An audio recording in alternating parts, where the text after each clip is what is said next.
As most of the world is aware by now, a 2-year-old child by the name of Yu Yu has died after being run over by a van.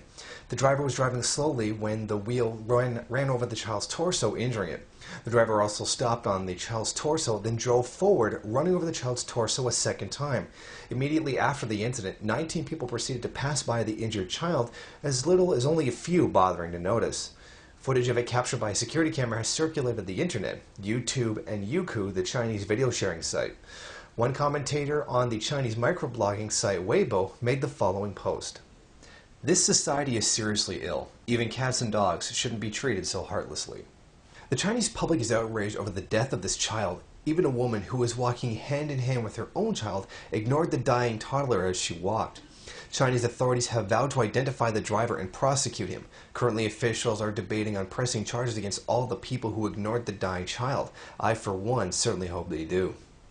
As to be expected, the cold-blooded indifference to the death of this child has drawn huge amounts of criticism, along with a great deal of racism towards the Chinese. Instead of focusing on the individuals who committed this crime, they have focused on the Chinese people as a race. In the various videos of the incident, the comment sections are flooded with hateful statements about race, as opposed to the degeneration of society or the deterioration of society's moral fabric.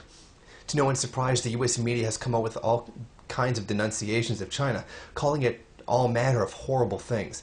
The US elite and its puppets in the media have not wasted a moment in using this horrible incident to push imperialist propaganda against China. All manner of hateful remarks are being used with the express purpose of whipping up anti-China sentiment to retaliate against the rise of the Chinese empire. The decline of America as a financial power has been an increasingly tense issue. Outrage at China for such a death, blaming all Chinese people generally, is quite hypocritical. When one gets past all the reactionary racist hate-mongering, one can begin to see the imperialist hypocrisy behind it. As the US screams and points fingers at the tragic death of this single child, they ignore the hundreds of thousands they've killed in Iraq and Afghanistan.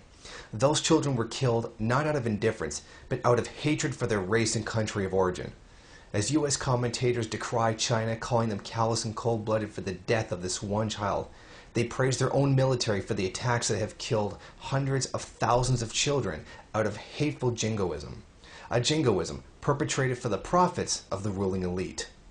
Chinese officials have called for an identification of those responsible for the death of this child and their severe punishment, something I wholeheartedly support.